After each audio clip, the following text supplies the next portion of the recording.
Magandang araw sa ating lahat po. Ito si Nico Fabian. Nandito na naman po sa programa natin na Nick Talk, The Real Talk with Nico. And Marso 5 na po, March 5th. Today is March 5th and Thursday. And I hope everything is running smoothly sa mga buhay natin ngayon po.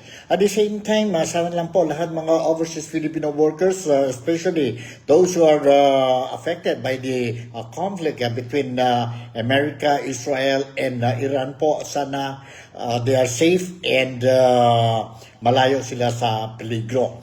So, let's all pray and hope that itong ongoing war, no, dyan po sa Iran, America and Israel will come to an end po for the better of humanity, for the better of every human beings dito po sa mundo. Kasi alam na natin kung may gera, if war erupts, no, who suffers most are the innocent civilians. Innocent lives will be spared, properties will be damaged, and it will take time for a certain country damaged by war, no, to recover po, and involves huge money to rebuild ang lugar nila po. So, sana lang po, no? Sana lang po this will end ang war dyan po sa Iran. But so far as what we have been receiving news po both from the local media outlets natin dito sa Malaysia and mga foreign media outlets sa Philippines, as well as foreign or international media reporting po na ongoing po ang gera dyan po sa Iran, America, and Israel po. And affected areas mostly are dyan po sa Middle East, no? Sa Middle East, sa region nila. So, sige lang po. Today, we are going to discuss, huwag natin kalimutan po, no? And nobody can deny that because of this war, a lot of people or the world is being affected. Not only developed countries, but also itong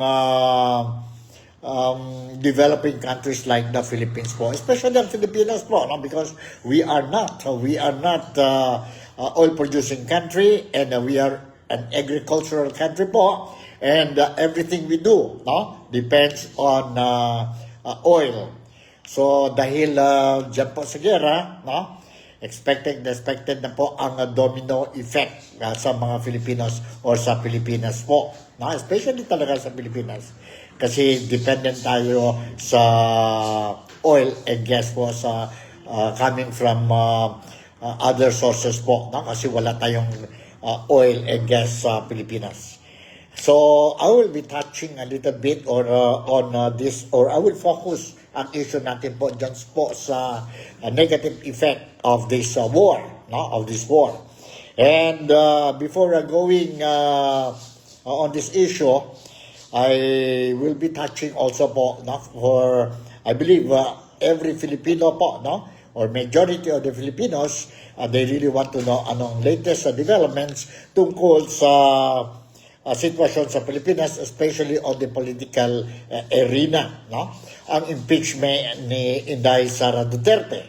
Now, yesterday, there was the last and final hearing ng Justice Committee ng House of Representatives, wherein they decided whether there is a sufficiency in substance ang dalawang remaining complaints of impeachment complaints against Inday Sara Duterte. And as a result of the hearing, at the end of the day, now the members of the Justice Committee of the House of Representatives, they unanimously voted for sufficient substance of the two complaints of versus Inday Sara Duterte. Ang vote po, no, both the third and fourth complaint po parehas, they have 54 affirmative, 1 against, and no abstention po. So yon ang resulta ng hearing ang impeachment hearing ni Inday Sara Duterte dyan po sa Justice Committee of the House of Representatives. So, first and foremost, I will, for the information, ang mga followers natin dito po sa TikTok, The Real Talk with Nico, especially ang mga Filipino communities dito sa Malaysia, sa West Malaysia, particularly dyan po sa East Malaysia, ang Sabah. And very specific, kasi based tayo sa Sabah, very specific ang mga Filipinos dyan po sa Kota Kinabalu City. I want to share with you itong mga video clips na I have prepared for all of you. And not only for the Filipino communities dito po sa Malaysia, but also goes to all our Malaysian friends, overseas Filipino workers sa iba-ibang parte ng mundo, and definitely para sa mga Filipinos, kababayan, kaibigan, kapatid natin dyan po sa Pilipinas. Alright, umpisa na tayo po, no? Ang video clip that I want to share with you. And to start with po, no? Konting detalles lang tungkol sa impeachment of Inday Sara Duterte before we go to the real topic na mayroon tayo ngayon po, ang negative domino effects of the war dyan po sa Middle East. Ito po, for your information, the House Committee on Justice, kahapon ito po nangyari, declared that the two impeachment complaints filed against Vice President Sara Duterte, mayroon po sufficient in substance. May base po ang complaint. With 54 affirmative votes, 1 negative vote of Quezon City 4th District Representative Bong Suntay, and 0 abstention, the Justice Panel, led by Batangas 2nd District Representative Gerville Luisro, declared that the third impeachment complaint filed by a group led by Father Jose Sabala, and the fourth by lawyer Nathaniel Cabrera, are sufficient in substance. The Justice Committee gave Duterte, bigay ang Justice Committee kay Duterte po, kay Vice President Duterte, 10 calendar days upon receipt of the complaints to comment on them. Natanggap na po ang information, ang kampo ni Inday Sara Duterte, ang negative ni Inday Sara Duterte po about the ruling, about the voting result ng Justice Committee po. Yon na po, yon 54 affirmative votes, negative 1, and no abstention. Both ang third and fourth complaint. The Justice Committee, on Monday pala po, the Justice Panel deemed both complaints sufficient in form. Earlier, last Monday, they confirm also may sufficient in form.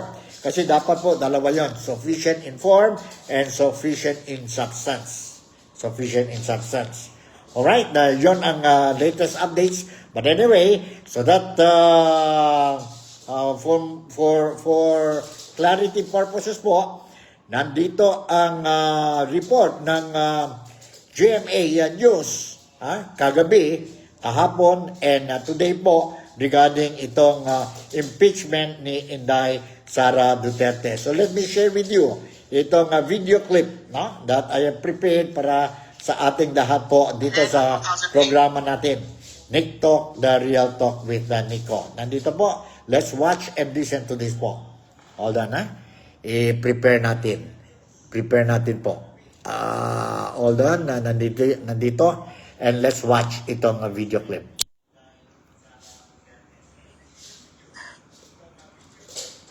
Culpable violation of the Constitution, betrayal of public trust, graft and corruption, bribery, at other high crimes. Ito ang mga isinusulong na grounds for impeachment sa ika-4 na reklamo laban kay Vice President Sara Duterte. Kaugnay ito sa umano'y maling paggamit ng confidential funds, pagkontrata sa isang patay umano sa Pangulo, First Lady at dating House Speaker, pagkamal umano ng unexplained wealth at hindi pagdedeklara nito sa kanyang SALN, at umano'y pagkilos para sa political destabilization, sedition at insurrection. Kasama sa mga basehan ng reklamo ang affidavit ng nagpakilalang dating aide ng bise na si Ramil Madriaga na umaming nag-deliver siya ng pera sa ilang individual sa utos daw ng bise. They were instructed to turn over cash to intermediaries at the direction of respondent Sara Duterte supports direct liability. So dito po pumapasok yung participation ng respondent. Nakakulong ngayon si Madriaga dahil sa kasong kidnapping. Tanong ni House Deputy Minority Leader Representative Pom Sultan. So we are relying on a affidavit issued by an individual who is currently in prison. Now, sino ba si Madriaga? Meron ba siyang appointment kay BP Sara to prove that he is an employee or an authorized person? Para ma-indirect na naman natin yung linkage ng dalawa. Kasi if we rely heavily on sa affidavit niya, it should not Madam Chair, point of order. Are we talking now here about the credibility of a prospective witness in this proceedings? We're not yet at the evidentiary stage. We're not yet supposed to judge whether or not Mr. Madriaga is credible. So it is premature and it tries to divert the matter now. Muli rin pinag-usapan ng video na pinagbabantaan umano ng bise ang Pangulo, First Lady at dating House Speaker. Hindi sapat ang statement na controversial or politically shocking. Sa complaint na ito, ang allegation ay speech lamang. Walang allegation na may actual hitman na kinuha. Walang maipakitang may agreement nga o conspiracy na ipatupad ito. Wala rin maipakitang may payment o arrangement na ginawa in order to facilitate such statements. Wala rin maipakitang weapon procurement o alleged overt act. That's wrong, Madam Chair. We are discussing on the sufficiency and substance and the irrelevant, illogical statements made. Defense has no point because this is a direct threat to the life of the sovereign. I have seen the evidence and I have seen all the supporting documents. And this allegation is trial ready. For the information of everyone, this went to the NBI. The NBI filed a case, and they have the evidence. Now, that threats were conditional, is inconsequential. The mere act, Madam Chair, that she said these words and that she contracted an assassin is impeachable in itself. Iprinisenta rin sa komite ang inaksal e ng bise para ipakitang may basehan ang aligasyong mayroon siyang di maipaliwanag na yaman. To have a starting point, Madam Chair, the original SALE 2008 is 18,493,717. It was filed December 31, 2008. So for 2024, released by an Office of the Ombudsman, net worth of the Vice President is, can you put it a bit further, please? 88,512,370.22. We leave it to the House Committee on Justice to make a determination on whether the comparison between the original SALEN at 2008 and the current SALEN at 2024 constitutes unexplained wealth. This not particular SALEN has not been authenticated by the Ombudsman. We have a copy of authentication of the Ombudsman. Honorable Ridon, I don't think that is required in this public record.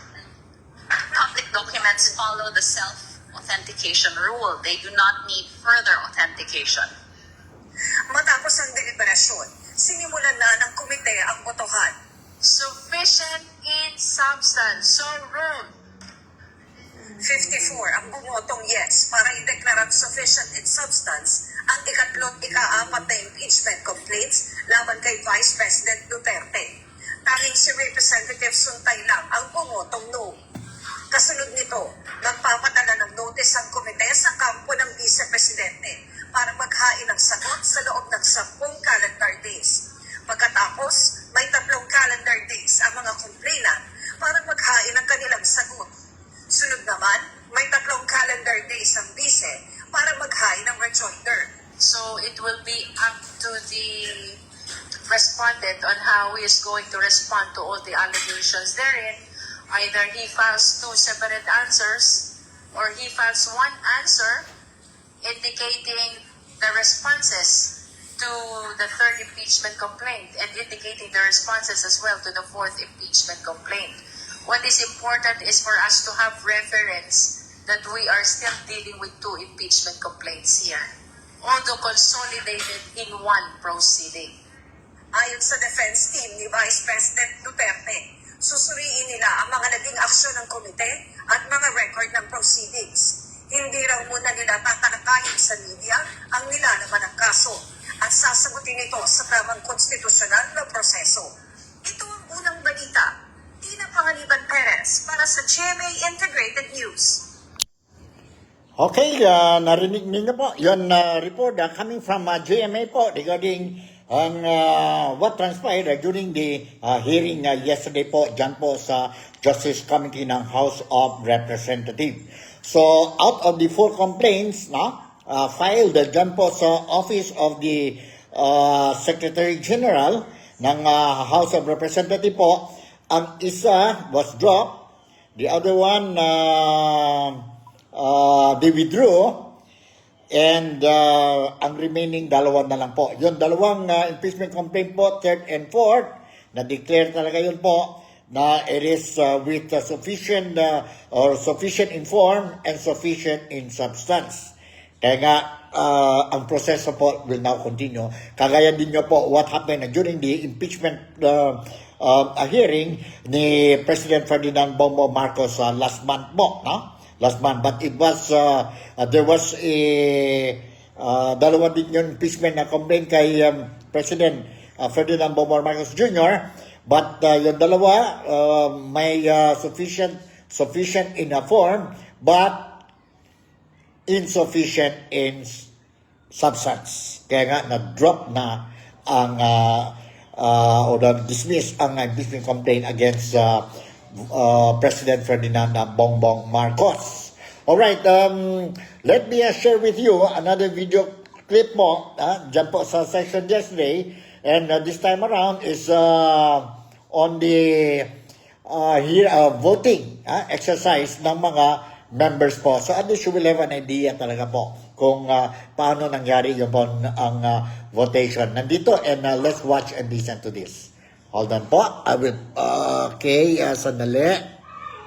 And, alright, sandali po. Alright, nandito. Let's watch and listen to this.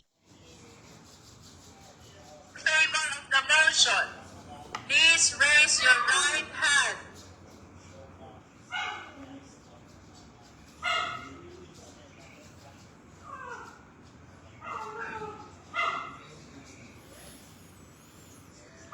Can you higher your hands just to make sure that the Secretariat will come up with an accurate counting?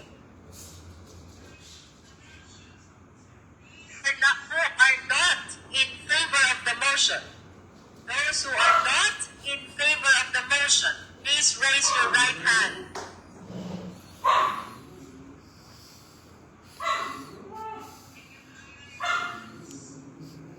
Those who abstain, please raise your right hand.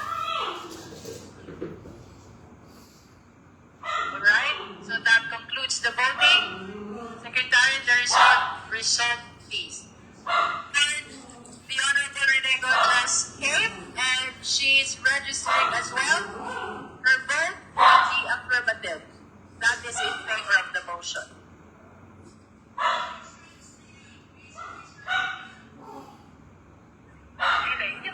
The vote of Arnold Panaligan is counted already per the Secretariat. With 54 votes in the affirmative, 1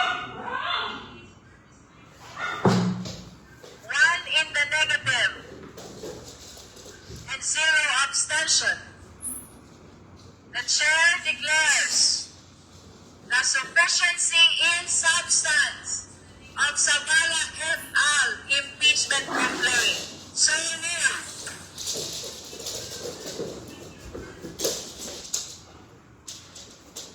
Alright, yun po, narinig natin ang proceedings ng votation nila po dyan po sa House of Representatives. And okay, this time around po, what will happen? Tapos na po, may sufficient in substance na po ang dalawang complaint or against sa Inday Sara Duterte. What's the next step? What is the next step po? Ano mangyari po? Nandito ang mayroon na kaninang umaga sa programa ni Ted Filon, si DJ Shasha and Ted Filon interviewed ito si representative, ang committee chairman ng Justice Committee ng House of Representatives, si Representative Gerville Luistro. And she was asked to explain what will be the next step po. Ngayon, mayroon na, confirm na po na mayroon sufficient in substance ang dalawang complaint against Vice President Inday Sara Duterte. So let me share with you itong interview po, no? Ang explanation ni Representative o Congresswoman Gerville Luistro, no? Nandito po. Let's watch and listen carefully, Let's watch and listen carefully para malalaman ninyo po kung ano na next step. Ano ang next step po.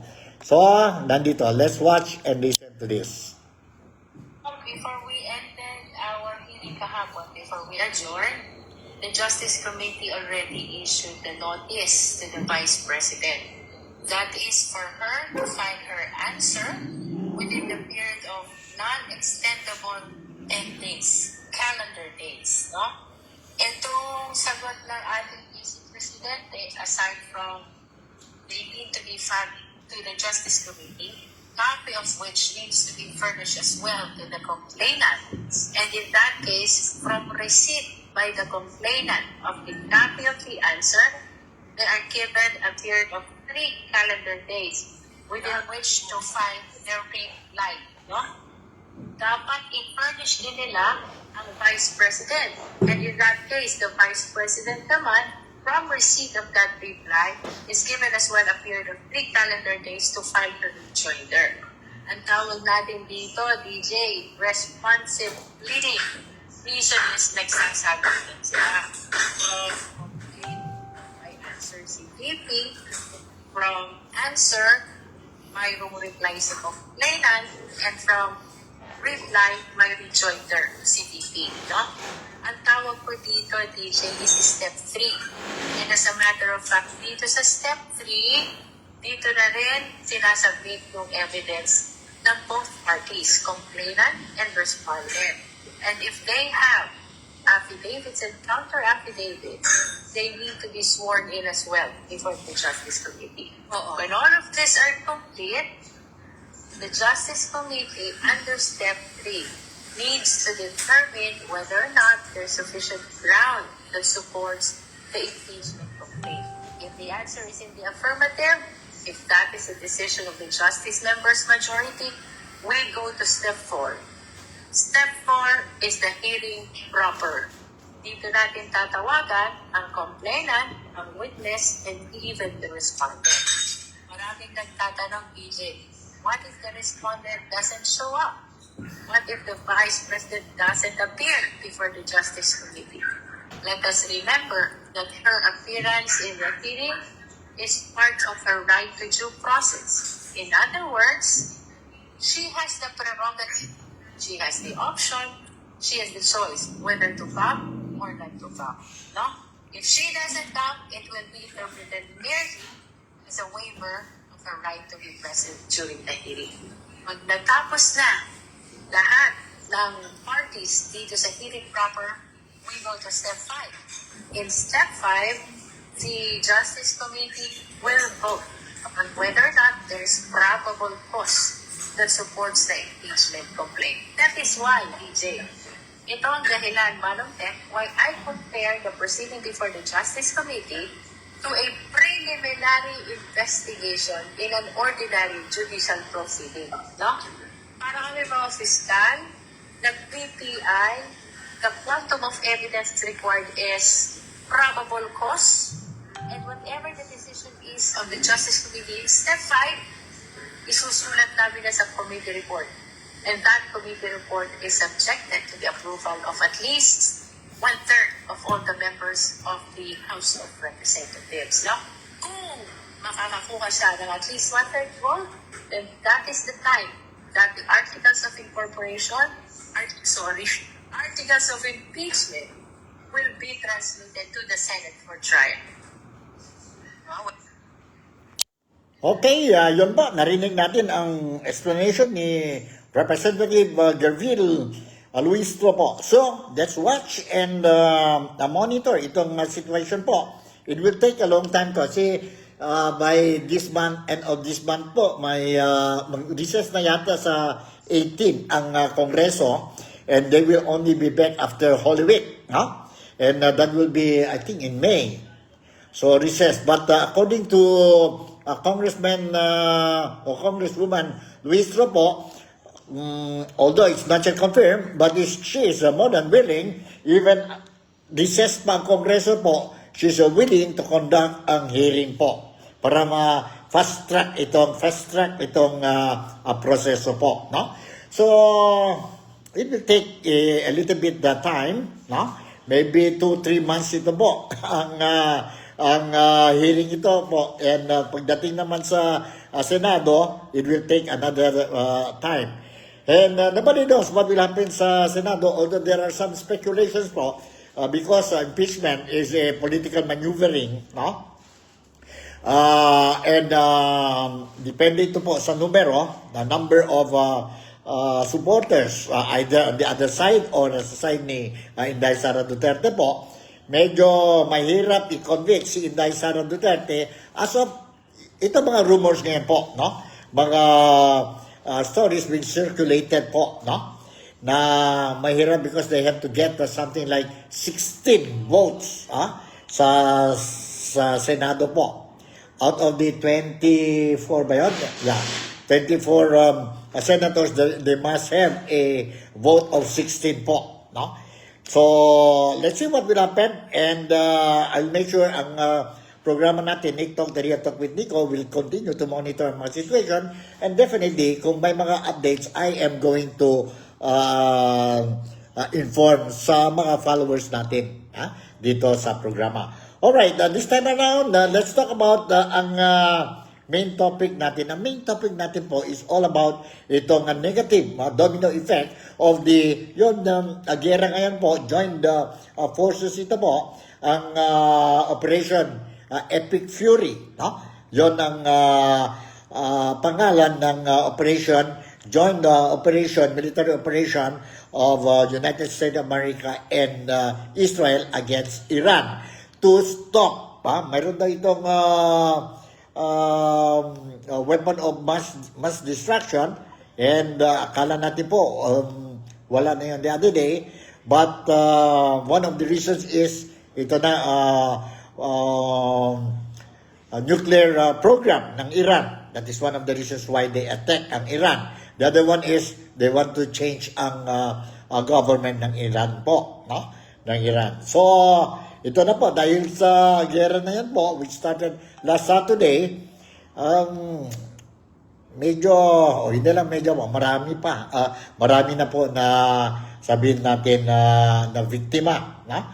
Or nadamay po sa gera na yan po. And for your information, no? For your information po, sa Pilipinas, when we talk about sa Pilipinas po, mayroon tayong 299 Filipino repatriated from Middle East amid ang tension po. This is for your information. According sa report we received po, or it was also published, sa Pilipinas, almost 300 Filipinos repatriated from Middle East nag-arrive po sa Pilipinas today. Today po, March 5. Yun po ang sabi ang Department of Migrant Workers or DMW. Nag-report siya po. In a statement, sabi po ang DMW, the 299 Filipinos landed dyan po sa Ninoy Aquino International Airport, Terminal 3 from Dubai. Galing ito sa Dubai. Some of the returnees were advised by their employers to go home for safety reasons, while others were overseas Filipino workers who had completed their contracts. Some of the returnees, advised by their own employers na uwi muna sila po kasi delikado ang sitwasyon sa Dubai. And others din po, sa 299, tapos na ang kontrata nila. And dito po sa report, we are thankful that you are all safe. Also, we are much thankful to the Emirates, to the UAE government for taking care of you and for preparing flight to Manila as we provide support. Sabi nga si ang secretary, ano ba diyang ang posisyon niya? Sabi ni, sino ba yun? Si Kakdak, ng DMW. DMW po. So, yan ang sitwasyon. Okay. Talking about ngayon po ang negative domino effect ng gera po. Ito talaga po. Whether we like it or not po, because we are not a oil-producing country po, apektado talaga ang Pilipinas. And nakita na natin po, a few days after ang gera po na-declare or ang bombing ng Israel and Amerika po, dyan sa Iran po, na kita natin sa Pilipinas, sa Pilipinas mismo po, nakita natin ang presyo ng oil natin po, ang gasolina natin po, nag-akyat agad po. If I'm not mistaken, 1 peso and 90 cents for gasoline po, or 2 pesos, somewhere there po, no? And expected pa, na it will further increase po. Mayroon pa nga mga istorya ngayon that there is a big possibility that the increase of prices ng gasolina po can go up as far as 10 pesos per liter. No? Kung ito mangyari po, kawawa talaga ang Pilipinas. Kawawa talaga ang Pilipinas. Why kawawa ang Pilipinas po? Dahil kung taas ang presyo ng gasolina, ng oil natin dyan po sa Pilipinas, since we are dependent on oil, lahat po, agricultural, everything we do po, kailangan ng oil tayo po, ng gasolina, ng diesel, no? So definitely, sa manufacturing alone po, ang kuryente natin, ang lahat na po, how to start the engine kung walang tayong diesel, o walang tayong gasolina, ang mga machines natin, mataas ang presyo ng gasolina, ng diesel natin po, definitely, ang presyo naman ng mga products ng itong mga faktorya natin po will definitely increase. No? Will definitely increase. So, in other words, kung mag-increase yan po, apektado talaga ang buhay din mga Filipino. Mabuti lang kung mag-increase sila ngayon po, automatic mag-increase din ang sweldo ng taong bayan, ng mga workers, ng mga Filipinos dyan sa Pilipinas. Definitely hindi. So, yun po ang problema. Yun po ang problema. But, wag natin worry much because lumabas na po ang presidente natin, si President Ferdinand Bongbong Marcos po, that he and his cabinet, ang gobyerno, ang administrasyon niya po, they are now looking into on how to address itong problema po. Itong problema. Sana lang po, yung mga promesa ni President Ferdinand Bongbong Marcos will not be katulad yung mga promesa that he made, empty promises he made last year and the previous year po. Because importante talaga ito po ngayon, no? We are feeling the effect po, no? We are feeling the effect. So, ano-ano mga sabihin natin steps that he will be taking to address the problem. In fact, there was already a meeting yesterday and sa mga government agencies and departments concerned, now they already identified what are the possible solutions that need to be taken to address the problem. And one of the solution po, as reported by the national media sa Pilipinas, ito po, President Ferdinand Marcos may consider 4-day work week as part of the efforts to conserve energy amid rolling oil prices triggered by escalating conflict in the Middle East. Sabi ang Malacanang kahapon po. Posible, the President is considering the idea of, instead of 5 days work tayo po, dyan sa Pilipinas, it will be only 4 days work. Para menos ang consumption ng energy natin. Gasolina ba dyan or ano ba dyan? Mag-menos yun po. That is one solution po. And dito po, let me quote ito si Undersecretary Claire Castro. Yun, sinabi na po kahapon during a briefing that, quote, and unquote, right now, the President is considering such suggestion, especially if Israel-Iran issue get worsened. The proposed work scheme, however, has yet to be tackled at Malacanang, she added. And Senator Wing Gatchalian suggested that some companies carry out a 4-day work week or a work from home arrangement to help save the energy. Meron na din yan po mga ibang kumpanya dyan po sa Pilipinas, they already implemented or enforced itong 4-day week or home at work, work from home arrangement.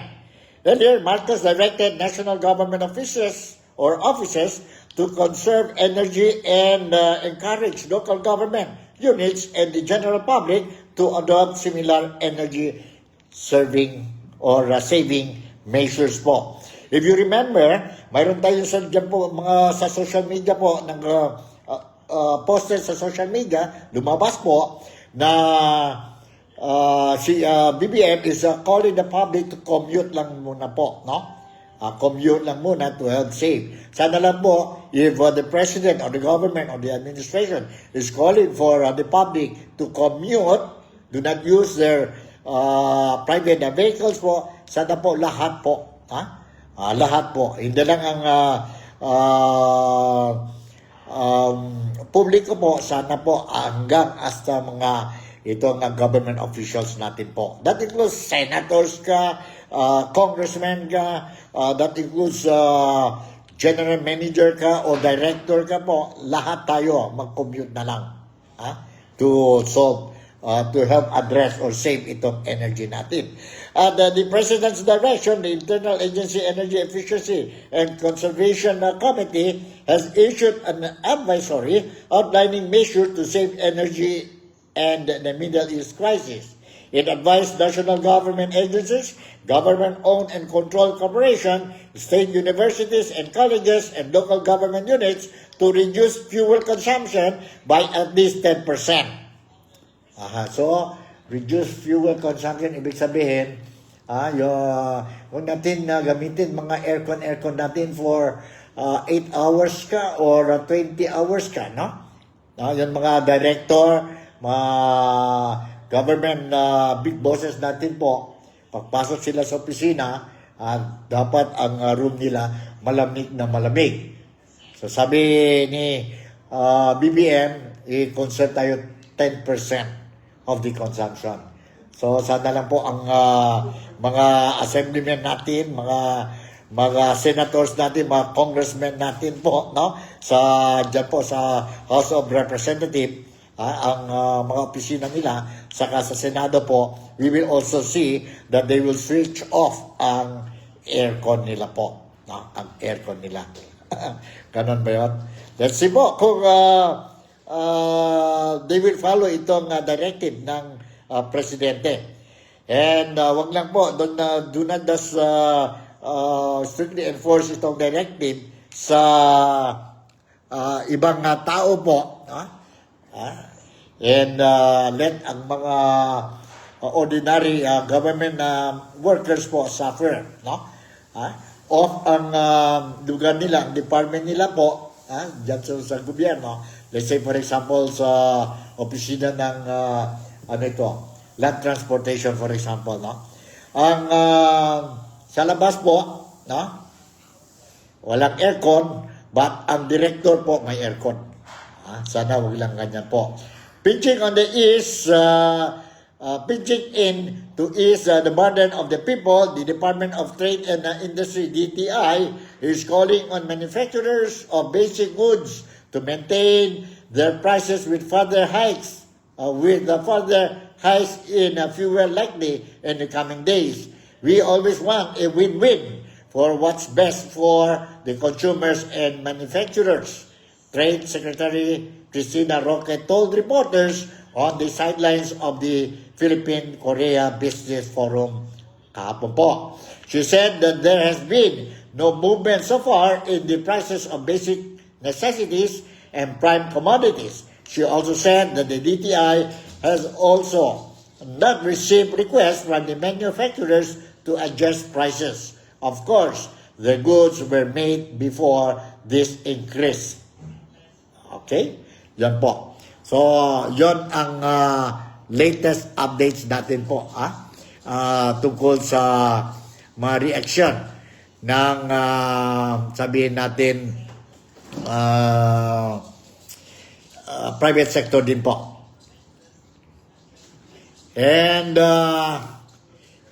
siguro po, if we really want to ease itong problema natin po, ang mga sufferings natin tungkol sa pricing increase, there must be a unified efforts po.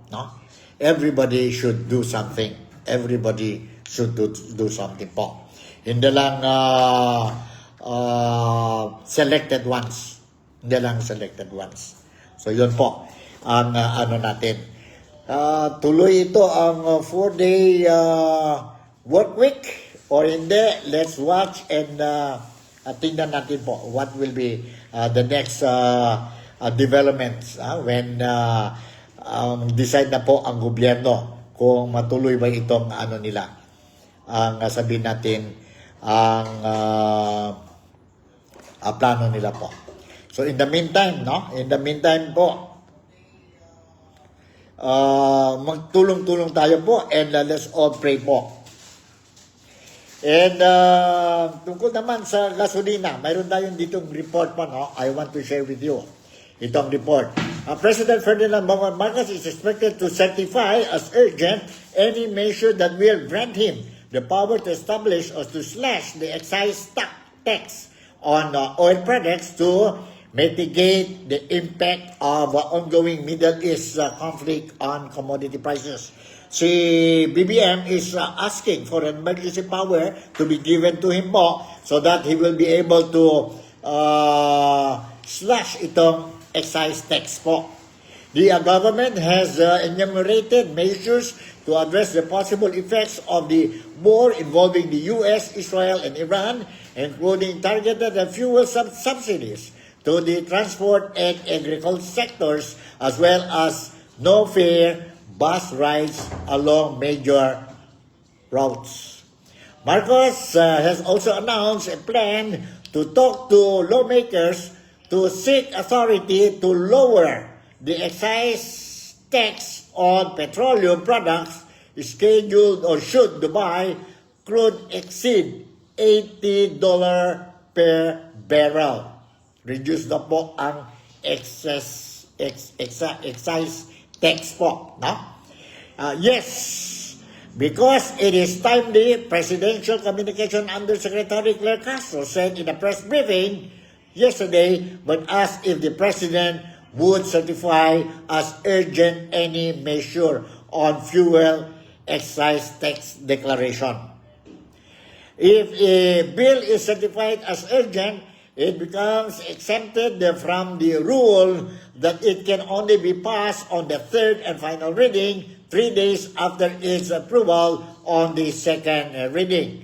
On Tuesday, House Committee on Ways and Means Chair Representative Miro Kiembo filed House Bill 8257 granting the President the authority to suspend or reduce the excise tax on petroleum products during national or global economic crisis. Yan po. No? Yon ang tingnan natin po. Now, it won't come, sabihin natin fast, no? Kasi may procedures tayo po. But sana lang po, no? Ang mga Filipinos will not be badly affected po. Sana may plano po. Kasi kagaya ang US po, nagplano sila itong attack po for how many weeks? And alam na natin po because it was publicized. The whole world knows na what is happening sa negotiations between America and Iran about ang problema nila po. And it took weeks for America, for Trump, at saka Israel to come up with a military operation program in the event there is a call for it. And alam na natin lahat po. That includes ang Philippines. Now my question is our government aware of the situation? And kung sakali aware sila po, did they already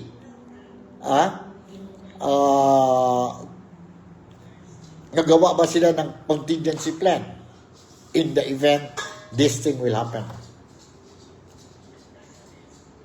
Because sana lang po mayroon po, no? I'm not saying, because, I don't know, wala pa naman mga announcement na narinig natin sa gobyerno. We were saying that these measures that they are proposing na po, this has been studied weeks ago, no? Kasi dapat po, mayroon tayong forecast. Importante po may forecast, no? May forecast tayo. Kasi kung wala tayong forecast, you only react, no? React kung may action po. No? Kagaya sa mga floods natin, no?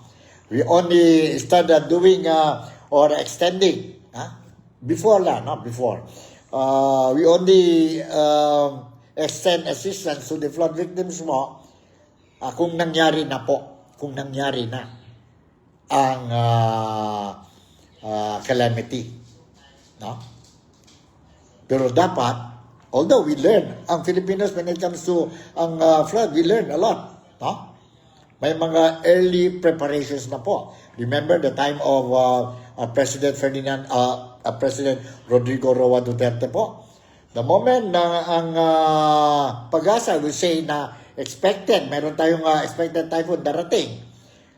Si former President Rodrigo Roa Duterte will immediately instruct ang mga tao niya po, no? To prepare. Prepare na po ang mga what are the assistance to be given, no? Bigas ba dyan or ano ba dyan, no? Ready na yan. Pagdating, if it will not happen, maganda. Kung nangyari yun, at least ready na po, no? Hindi na kailangan ang presidente mismo o si Duterte mismo magpunta sa mga affected areas and distribute, no? Hindi ang ganyan nangyari kay former President Rodrigo Roa Duterte, no? And ganun yung dapat mo. Dapat mayroon tayo mga plan A, plan B, plan C, no? Plan A, plan B. So but anyway, sige lang, let's see what will happen next. And I will continue to monitor ang sitwasyon natin. So far, ganito po ang sitwasyon sa Pilipinas. Worried na tayo po na ang domino effect ng crisis diyan po sa Amerika, Iran, and Israel po. So let us only hope that this will come to an end na po. Hindi na ito mag-prolong. Ingat lang tayo, everything we do, and let's continue to pray God that He will always keep us safe. Sa ating lahat po. Sa ating lahat.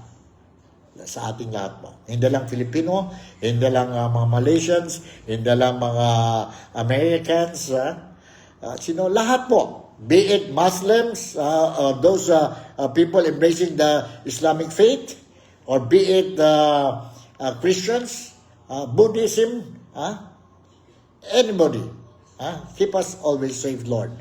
And we trust that you will always protect us and you love us. So, hanggang dito na lang muna ang programa natin, Nick Talk, Nariyan Talk with Nico. And once again, since we are, sabihin natin, observing ang fasting month, both Ramadan para sa mga Islam faithfuls, and mga Kristiyano po, we are on the Lent season ngayon po. So, let's make this fasting month a solemn month for each and every one of us. So with this, Nico Fabian, once again would like to say thank you very much for making me a part of your day-to-day. Pilipinas, mabuhay. Malaysia, hidup Malaysia. Sabah, Pole, and God bless us all. I'll see you in my next episode. Bye, and I love you all.